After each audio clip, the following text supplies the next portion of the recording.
Casper Skulls, Casper mattresses, Casper the friendly ghost.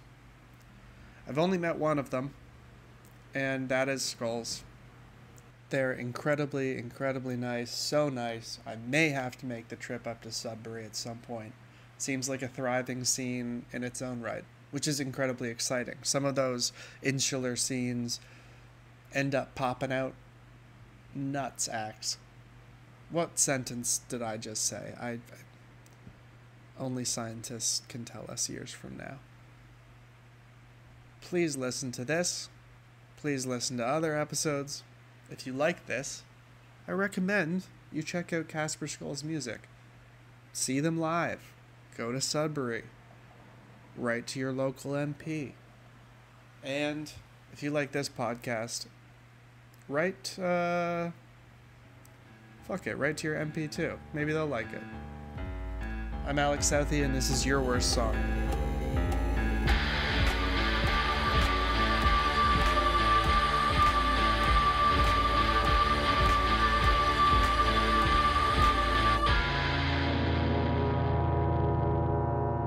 Awesome. Well, yeah, no, how's your day going? What are you guys up to? Yeah, just worked. Yeah, just work. Yeah. Just work? Can I ask what your day jobs are? Sure, yeah. You want to go first? Sure, I work for the Canada Revenue Agency. Okay, nice. I work at Cultural Industries Ontario North, which is a big mouthful to say. Yeah, you nailed that, though. I say it all the time. Basically, I'm the music supervisor or music officer for Northern Ontario. So I take care of all of like the just the music industry in Northern Ontario. So how did you get into that? So I guess just Cultural Industries Ontario North used to be called Music, Film, and Motion, and it was always here in Sudbury. It's part of the music, like the provincial music associations. So there's another one in down south called Music Ontario, but we take care of like the territory of the north. Yeah, musicians come to me. I do consultations with them. I teach them how to like run their own band as a small business, how to do PR, how to book shows, how to break into larger markets like Toronto, Montreal. I've helped bands write a P2 visa before. I've helped them do all kinds of different stuff. No problem too small, because yeah, everyone needs to learn stuff, and you're not just going to know how to do it. But since we lived in Toronto and had a lot of opportunity and worked with labels and all kinds of different stuff, we learned a lot while we were there. And so when I came back to Sudbury, that role was kind of vacant. They just didn't have anybody really to fill it that knew how to do all that stuff. So I moved back at a great time. The position opened, and then I applied and got it. Yeah, I was just gonna ask, when did you both move back to Sudbury? Yeah, so 2020, right? Yeah, November 2020 when COVID happened. Yeah. What a time. So was that the kind of impetus? You're like, let's get the hell out of a major city and go back to a smaller city? It was bad during the pandemic, like living in Toronto. Like, I mean, I'm sure you were there. Yes. I was there for the banging of the pans and everything. Which was a sliver of hope, actually, during that time. Yeah. But anyway, sorry, go ahead. We lived in a tiny apartment. Like, yeah. Oh my God. Like I had to go home for the summer just to like regain some mental health. I believe you. Try to save any part of the summer to make it good again. But it was really good. And I did a lot of lake swimming. Yeah, we worked on a lot of the songs for this new album we're working on too during that time too, which is cool. But yeah, we moved back home after I came back to Toronto after I came home to spend the summer, and then we realized just it's not getting better. And so we moved back home, and both of our families are from here. So, okay. But, we had just turned 30, and we always knew that we wanted to have kids one day and like develop a little bit of that side of our life, because we were literally just quitting jobs and going on tour. Yeah. For so long. So it was like kind of refreshing, and there felt like kind of like maybe you could do that now, like everything's kind of slowed down. So so we did that, and yeah, like now we can do both, which is cool. That sounds very lovely.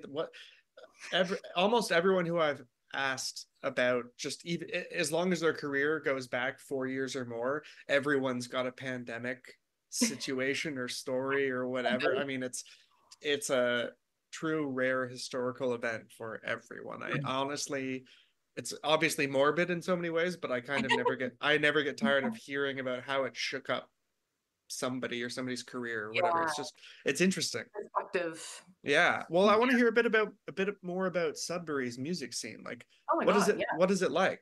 That's great. Yeah, like there's so much happening right now. There's a lot of really cool like bands filling up in the scene. Mm-hmm. I work with a lot of them too, like consultation wise. Yeah, like I'm putting on a couple of showcases too for the North. So one's at I'm from Montreal and one's at Folk Music Ontario. Cool, cool.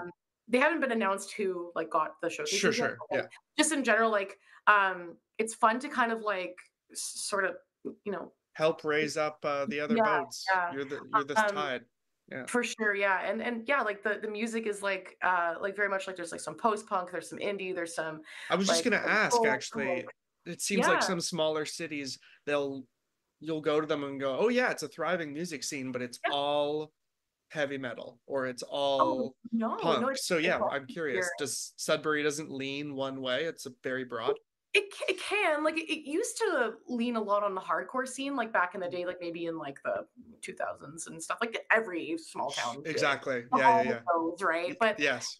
now it's like there's a little bit of everything now, which is really cool. And I work with so many different musicians, and it's not just in Sudbury. Like the territory is all of Northern Ontario, so like I get to meet and see so many cool acts that are coming up Yeah. and stuff like that. And yeah, like you'd be surprised, like just learning how to do things kind of in like the right way with like like how to pitch yourself and how to like promote your work.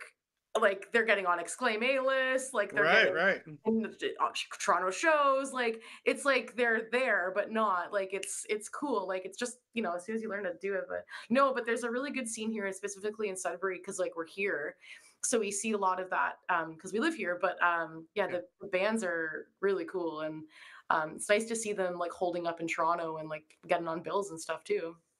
There's this one band from Sudbury in particular that Oh my I goodness. really I know who love. you're gonna say. And they have a record done. It's probably not going to come out, I don't imagine, until next year or something. Okay. They're called Fossils. Well, in French, they're a French band, so they're called Fossils, but like you can say fossils, I guess, in like English. they only have one or two French songs on their record. It's mainly Okay. like English songs, but it's spelled Okay. Fauxcils, and they're kind of like Oh, a New Order type thing, but they're French. they're amazing, and like they hold up to any band in Canada, in my opinion. Cool, yeah. So they're like, yeah, they're a really special band from here who I'm excited to see what happens with that band. And they've already Okay. got so much like people championing them. Like we run this thing called the Northern Ontario Music and Film Awards. Oh, And okay. oh my God, everyone was blown away by them when they played. Like we brought up a lot of we bring up a lot of industry. Yeah. And we try to again hold up Northern Ontario, and Yeah. they played, and like, oh my God, everyone was just like, what is this band? That's exciting to just Yeah. be you helped facilitate that. You Well, know? like they're just incredible on their own. Of course. They're But gonna it's do sort well of whether here or not. But yes, but it's sort of like what you were saying, and I'm glad that you are emphasizing it, which is there are so many good bands or really talented bands or bands that are deserving, air quotes, of our attention, but the only ones that actually end up getting there are, for the most part, I'm speaking generally, the ones that know how to present themselves. yeah, Right? And so it's so good it that stands you apart. Yeah, sorry? it stands you apart because It there's so stands many you apart. bands that are just putting things out. So when you're like, here's a package and I know what I'm doing, people are like, Exactly. okay, yeah. Yeah, it's amazing how important that is. I felt like before I was in music, I had this like utopian dream of, well, just based on the merit of how beautiful or great the music is, it'll rise to be the cream of the crop, and it drowns in the middle of the crop, you know? Yeah, fair. Yeah, yeah. Well, thanks for shedding a little light on the Sudbury scene. I was Yeah, pretty cool. curious about that. I've had a few other people who are from other areas where it's nice to shine a light on, like Thunder Bay, for example, or Oh, Thunder Bay's great. There's so many cool bands there too. It's exactly. That's sort of the point they made as well. Yeah. Well, I'd love to talk about your career specifically, beginning with maybe this is a good positive to start on, which is what do you think your best gig has been as the Yeah. band?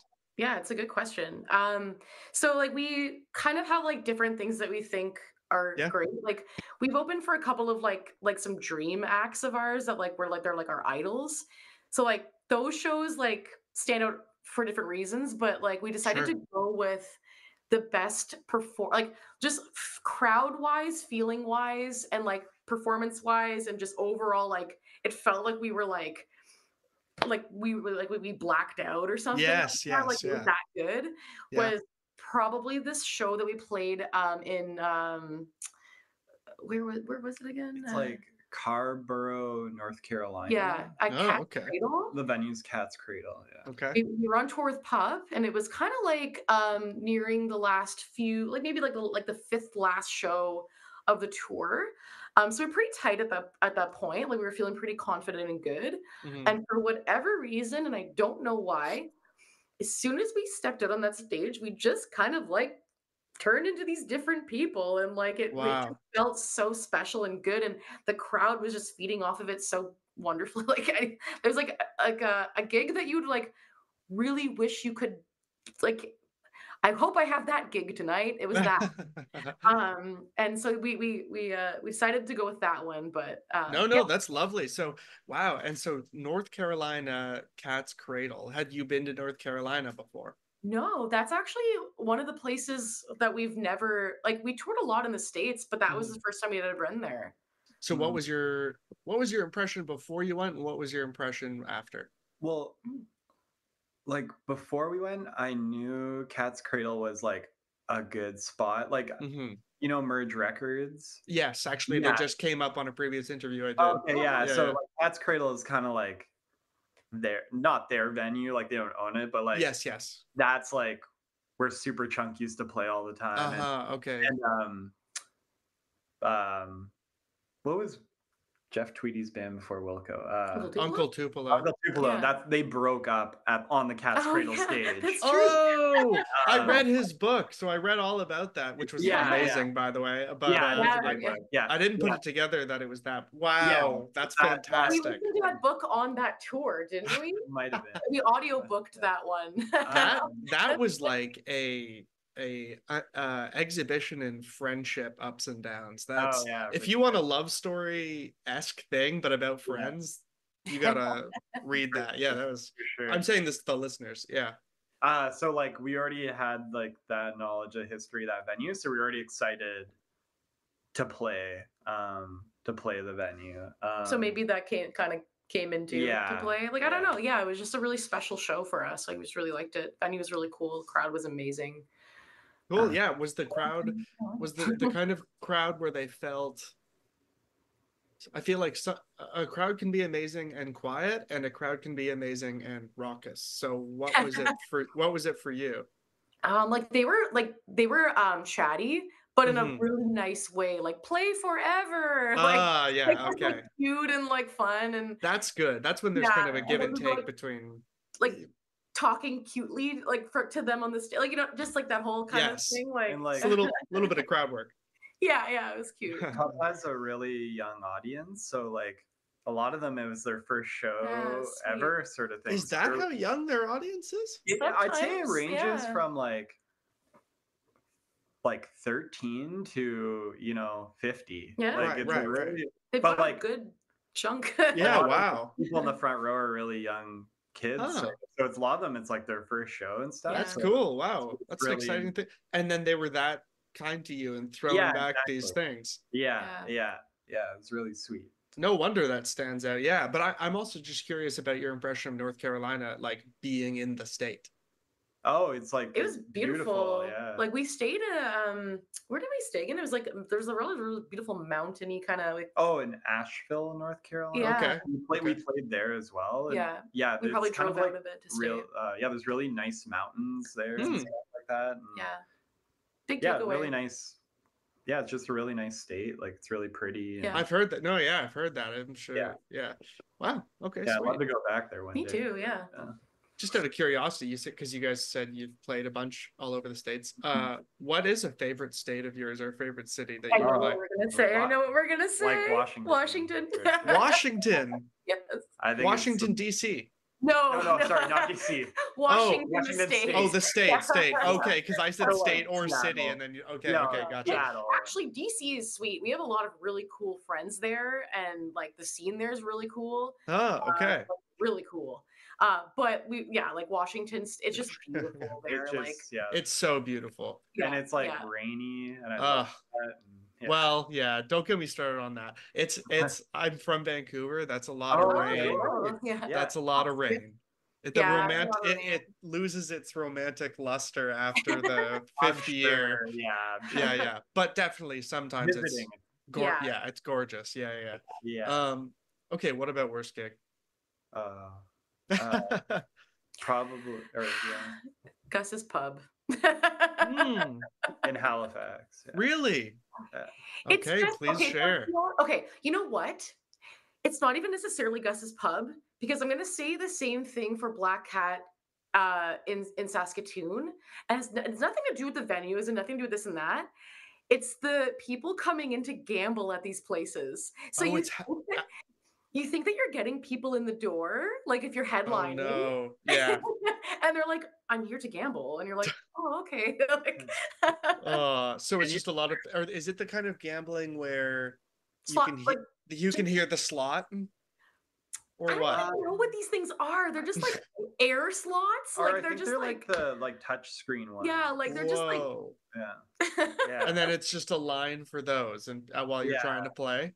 Yeah, jeez. And like Gus's in particular, like you have to work your own door, so you're like navigating like these people who are coming in just. And you don't know anyone because you're not from there. Yeah, exactly. Like, and then you're like, oh no. I feel like we played to like one person. That was probably our first tour out there. Is the show that we're thinking of probably. And I think we've never been there before. I think I was like so soul crushed. I was like, we're playing super short. We played like a 20-minute set. Go drive to the next place. Yeah, like, this is horrible. Was that part of like a longer East Coast tour sort of thing? This is kind of a ridiculous story. You tell it. Like the first East Coast tour we did. So it was our first tour ever, and I just like, we didn't have a booking agent or anything, so I just like booked the tour myself, and like a lot of the shows were like pretty sweet. We had been a band for like 4 months. Yeah. Wow. We just put out a 7-inch, so I was like, we have to tour behind our 7-inch. Well, also, just to jump in, I think that's a really good thing you didn't have a booking agent yet. Yeah. You learned all of this stuff yourself. Yeah, for sure. And I'd played in like previous bands in Sudbury where we'd book our own tours, so I kind of had a bit of knowledge on how to do it. So yeah, I booked this tour, and for the most part, the tour is great. Just like this last show, just like we did. Did we have a local on it? I don't even know if we had a local on the show. And like it was our first tour ever as a band, so we had no draw or anything. Yeah. So. It was fun though. Still, like that was a really good tour. Like for us, just we made a lot of really incredible friends on that tour. We met Lonely Parade on that tour. Wow, and okay. We're still so close with them today. Like Gus lived in Sudbury for a bit. And we started a band with her called Rug Dealer, but I got pregnant, and then we never ever able to do anything with it. But there's a song on our new record. Yeah. She plays guitar on it. Oh wow, cool. We pulled it for Rug Dealer, so we were able to like at least kind of bring it back, which is that's lovely. Yeah. I love the idea. Go ahead. Oh, just saying, like, yeah, we made some friends on that first tour that we're still friends with today. So it's which is maybe like more than you can ask for in some ways from a first tour, especially right. Like at that point, you're just trying to get to know more people. The next time you come, there'll be kind of a faint memory of you, so at least that maybe they'll remember. Right? That's all it is. It's just snowballing and picking up. Yes. Yeah. Exactly. Well, I've heard far worse shows, so you guys are in decent company. You guys are. There's actually like one. It was actually a good show, but just like some events surrounding it were not great. So I think I know what you're gonna say. Oh, those are the best ones. We played in Oakland. Oh, okay. And in California, we played Gilman.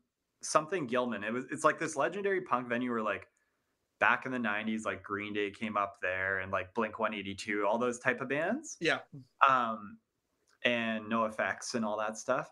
And we played there, and the staff were great and everything like that. Like I said, good turnout. But there was one band on the bill, and they were Proud Boys. Like, they were wearing Proud Boy shirts. And no one knew. Like, no one like really clued in. Right. Until like I guess right after we played, and then someone like found out, and like they like talked to the venue, I guess, and the band got kicked off the bill, obviously, because this space is like a safe space for like, you know, all kinds of different people. Exactly. And like we were like, what the heck? And then we went. So what I was at the merch table just sitting there, and I didn't know what was going on. And Neil came in and said, "Hey, you have to pack up the merch and come outside right away." And I was like, "Oh, okay." And I had no idea what was going on. So I was like, "Okay." So I start packing it up, and I go outside, and then we like get into the car, and I was like, "What's going on?" And Neil's like, "We have to leave because a fight's breaking out outside." Holy shit. So there's a fight. I don't know if it was between the staff and we don't know who it was. The boys. And the Proud Boys, or I don't know who was fighting, but yeah, there was a fight going on. So we had to leave. Yeah, we were like, wow. Oh, yeah. It was. I thought you were gonna say you were working the merch table, and they were making the Proud Boys come up to you, and they were like, "Hey, they said we have to buy a T-shirt so that you can't show it to change our shirt." Yeah, I know. Wow, like, keep it classy, Proud Boys. I felt really bad for the staff though. Like, they were like, so like they emailed us after, and they're like, "We're so sorry. Like, we had no idea." Oh yeah. Oh, like no, like we like. I feel that for them too. I felt so bad for them, like, cause anyway. No, like you said too, especially punk spaces are traditionally very like friendly to all, you know, whatever, whoever, every. And that's what the staff had told us too. They're like, you know, like we all identify as, you know, right. We probably wouldn't. Yeah. At the very least, anti. I know. What Proud Boys I want you all to be safe, like, you know. Like, so. Damn. Yeah, it was kind of weird. Anyway, I totally forgot about that one. Oh, you just snuck in a good bad one there. The show itself was great, just the circumstances. The circumstances were strange. Yeah. I would also be afraid because, well, in general, that's scary and intense. But isn't Oakland? I feel like Oakland is one of the cities. Is California an open concealed carry or open carry? Oh, I don't even think about something like that. Like I'd be more afraid of Proud Boys in a it's true. legal state, right? For sure. But damn, anyway, good thing that's all it was. You just got away before a fight broke out or whatever. Yeah, exactly. Yeah. Jeez. Well, I don't want to quite get into the second two questions yet. Okay. I'd like to hear a little bit more maybe about your time in Toronto. You said you spent enough time working with labels, hanging out around other people, playing shows. What was that like?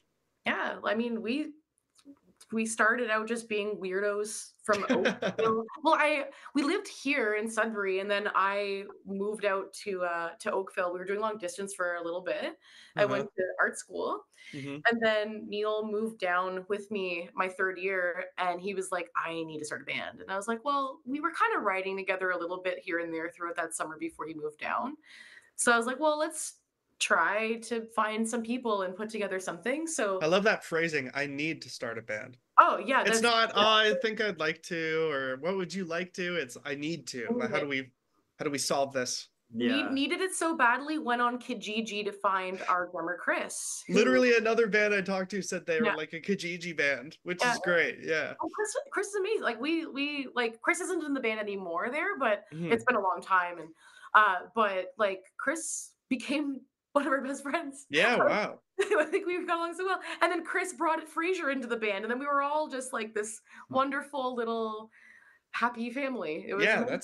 That's amazing that it worked out that way. But you know, we were only a band for that 1 year before we started talking to like I think it was like the Buzz Records kind of crew and all that, and then we ended up signing with them and meeting all kinds of wonderful people. I mean, like the core group of people that we were like, I guess just like doing a lot of the work with, like Tom Avis from Ducks, like limited, like wonderful person, like You know, like we did our record, couple of records with Josh Carody, like that was really great. Yeah, we just met all kinds of like really awesome people, like-minded hive mind people.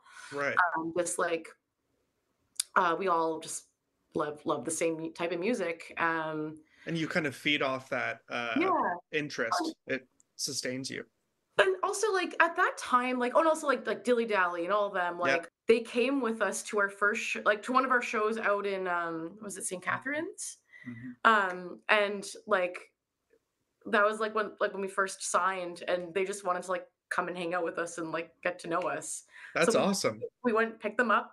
We bought some candy for the road trip, and yeah, like you know, like just they were all like really supportive and like just really wanted to kind of like I don't know, like help out in any way that they could. Yeah. Advice or with anything. And it seemed like they're really, just from what you're telling me, it seems like they're extremely, or what's a better word for it, atypically open to camaraderie. Not atypical for them, but you just don't always expect people to go with open arms. Let's hang out. Let me help you in this new situation. It's nice that they did. Yeah, like there was a lot of that. It seemed like too when we came up, like there was almost like this spotlight on Toronto. Like I want to say from like 2013 or to like 2018 or something. Where like, oh yeah, that Eye of Sauron is looking somewhere else now. Yeah, there's like Always, Pup, Mets, Weaves, like Dilly Dally, like all these bands started doing really well, and it was like really it was such an inspiring time to be in the city. I feel it was just, there was constantly good music happening, and it was like shows were unreal. Like it was cool to see like our peers and stuff, especially at that time, like everyone was like touring and stuff, so it was like, oh, like that's something we should do, like we should tour. Like it's what, I don't know, if you want to be in a band that does stuff like that. Yeah. And then even we talk about like sometimes like the publicity that Toronto was getting at that time was pretty wild. Like Vice was always covering it. Like right. I think like our peers were getting Pitchfork. Our first US tour, like MTV News covered us. Like it was. We would never get that now, but like, well, like no one would now. Like it's like it's all different. It's so fractured now. Yeah, like Billboard was covering Toronto, us and other Toronto, but like it was such a different time. There's that excitement. I don't know if it's still like that. Like we're pretty removed, I guess, in some ways. But like to say, I want to say that from the inside it feels exciting, but that's probably how it feels from any scene if you're in it, right? Exactly. I don't actually know if from the outside, I'm sure there was actually more spotlight when you're talking about than there is now. Right. I think it hasn't quite caught up to where it was in the 2010s because of all the shit that happened from the pandemic and stuff like that. Yeah. And the industry changing and there being less money and that kind of Absolutely. Like I feel like even music journalism is so different than it was 7 years ago. So it feels more like we're all in this industry volunteering our time instead of actually basically. Yes. If you don't love it, why are you here? Yes. Because this is not like you're not going to make money, and you're not going to. I don't know. No, I think we're decades after the gold rush here now, unfortunately. Yeah. Totally different now. But it was a great time to be in the city, and like I love Toronto, and it seems like it. And also, hey, maybe I'll look back in 10 years and be like, that was kind of a cool time. It was different, but who knows, There are cool things that are going on. Everything feels very like self-starter. That's the good side of that double-edged sword. Yeah, absolutely. Yeah. Like more than ever, I'm like, just like you can do it yourself without DIY has never been more. And that's the role that I play in, helping bands is like just teaching them actually how to do it. Right. Exactly. Yeah. What would you say is?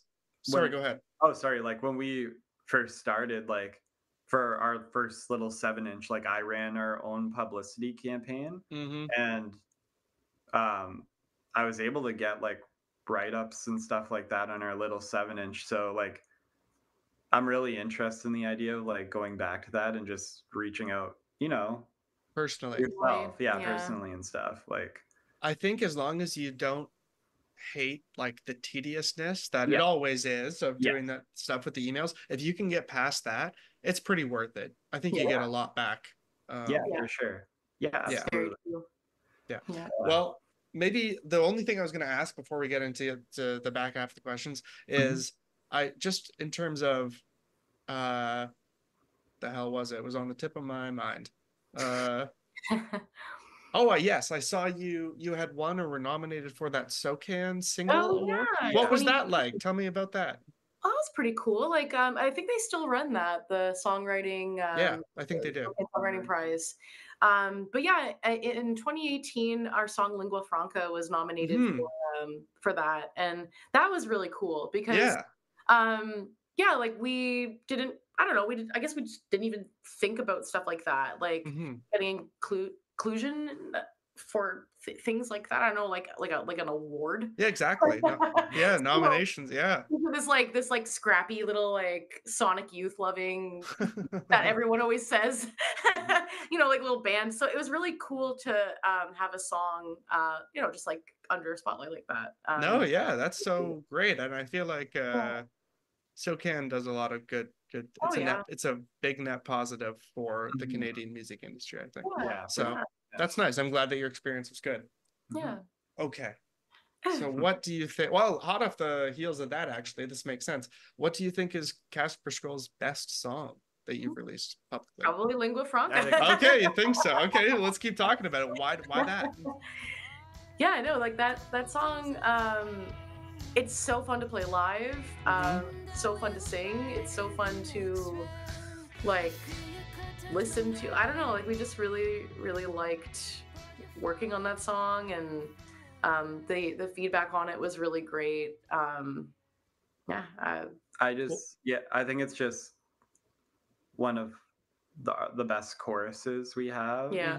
And like Mel was saying, it's still probably one of my favorite songs to play.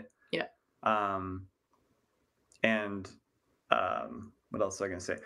Like one critique I have is the production. I don't love the production on it.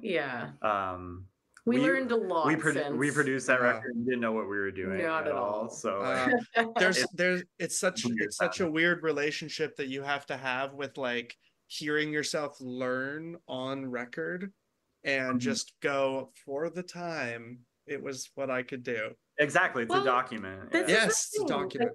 You learn so well because so that record was so weird sounding, and then our next one we went too polished, and then our new one is like this wonderful like in between.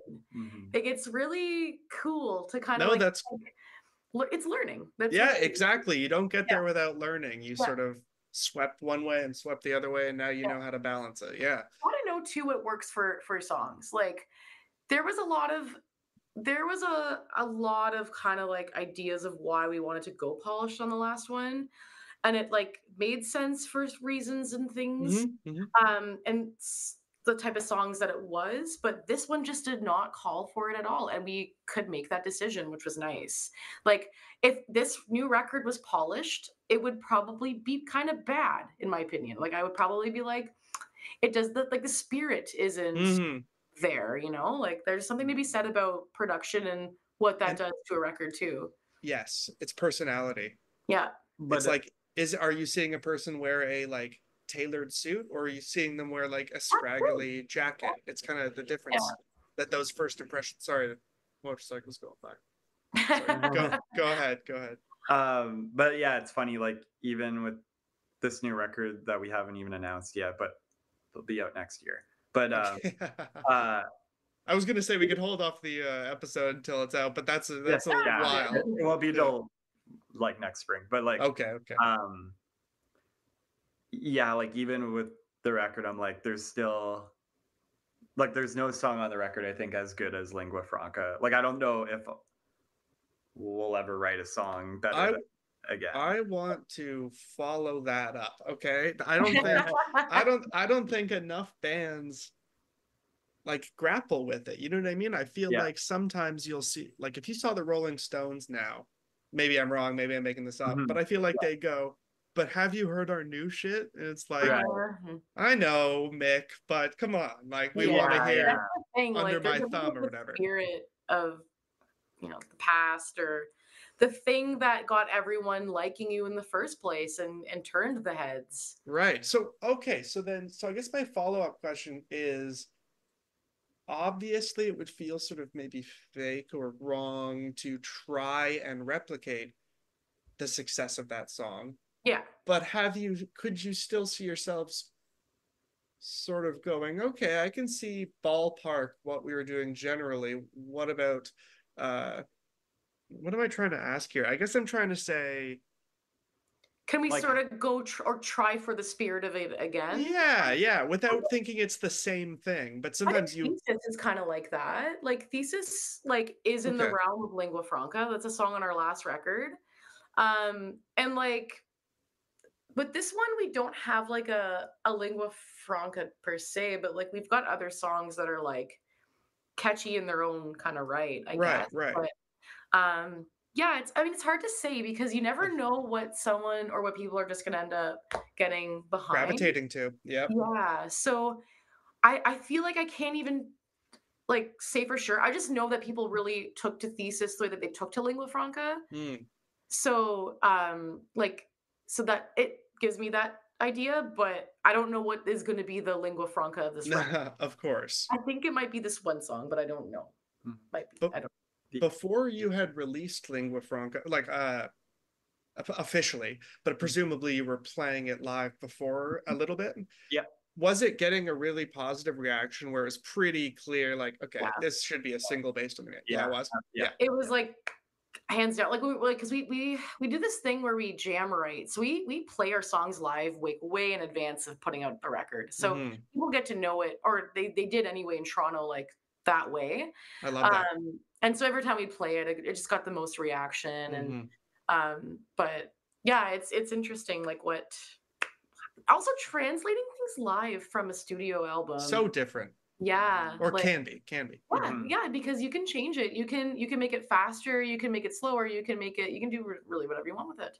Well, that's something that I actually asked related to the worst song, which is maybe how we can get into that as well. Yeah. So I'd love to hear what your worst song is, but maybe I'll preempt it by saying the question I was going to add was, whenever I ask what the worst song is, my follow-up is, does that mean you would never play it again? Or does it mean you just don't like the way it was done, but live, maybe you stretch it like putty and then you get to make it in a way it grows and you're okay with that?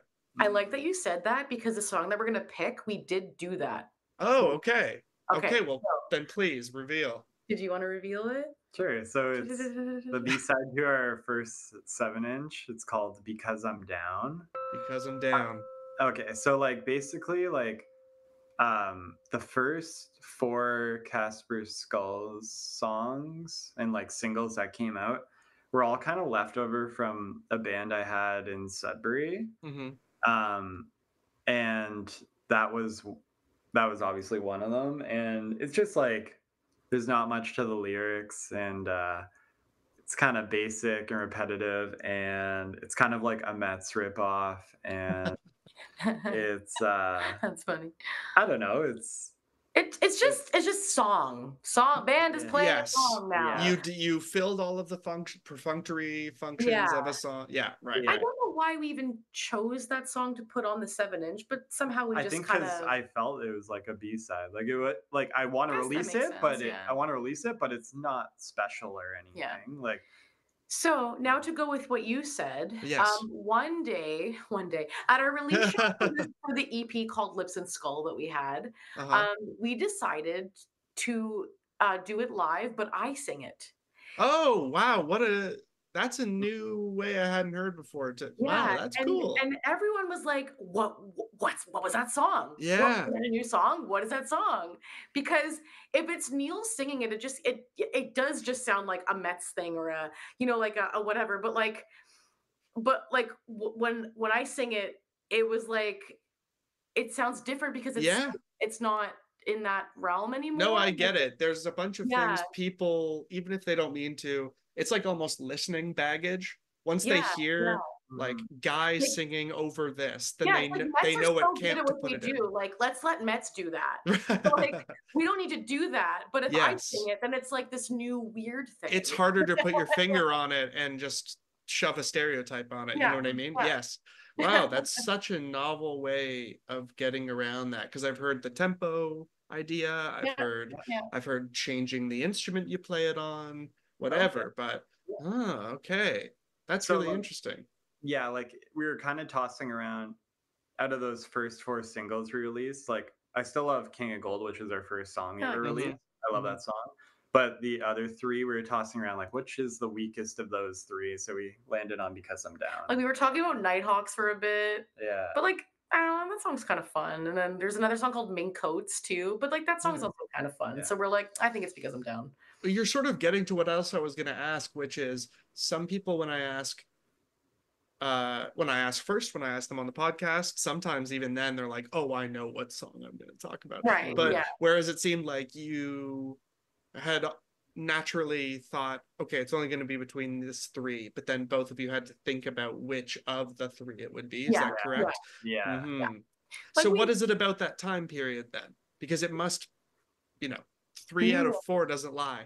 I think it was newness. Yeah, it was new, and we're figuring out sound, each other and how to play and stuff. And like, I don't think we really figured it out till our first EP. And even then, like, we ended up switching sound even more and stuff and growing together. But like, yeah, those first 4 songs, I think it's just because I had them from an older band. I had a way, like, I think we should play them, and it was less maybe collaborative than we would become. Yeah, right. But still fun documentation nonetheless. But and of course, and the production isn't great on them, but it's like it works for what it was. Yeah, it's like we recorded those just in a rehearsal factory, space, and with our friend for like Geary rehearsal factory. You mean kind of thing? It was the Mississauga It was one in Mississauga. Oh wow! Because that's when we were in Oakville. right. So our friend Taylor Barrow recorded them, and cool. He did a great job for what they were, and I think we paid him $300 or something. Yeah, like he was stoked. We were stoked. It really, unless you're the most passive music fan in the world, as in you just. What am I trying to say here? I guess I'm just trying to say there's a reason lo-fi is a genre, not just a complaint. Like, it's part of the artistry of it's part of what you're talking about. It's part of the personality. That's why that works for that album. It goes hand in hand with the style. So there's nothing to complain about, even if it's not actually as fancy, shiny as the follow-up you were talking about. Yeah. Like I even think about like we were talking about that song Game of Pricks by Guided by Voices, and they have so funny. a really crappy recorded version on their album, Alien Lanes. Okay. And then they have like a hi-fi version they recorded like way later, and like the low, it's worse. It's the lo-fi version that like everyone knows and loves. And I didn't even know there was a so we were in the kitchen, we were feeding our baby, and we were listening to like Game of Pricks, and I was like, God, this song is so good. I was like, I wonder what it would sound like to hear it like hi-fi, like they re-recorded it. And Neil's like, I actually think they do have a version of that. And I was like, really? So you like went and found it and you played it for me. I was like, nope. Yeah, probably after all these years would just sound sort of off and uncanny. It's fine, like it's good. It's just the spirit again is just missing. Yeah. It also so often goes the other direction where, like, let's say we know a famous song. I'm just trying to think of a random one. Even like, let's say it's like a Taylor Swift song, huge on the radio. Then later on, they release, this is the demo lo-fi version. It always goes that way. It never kind of goes, that's pretty interesting. Yeah.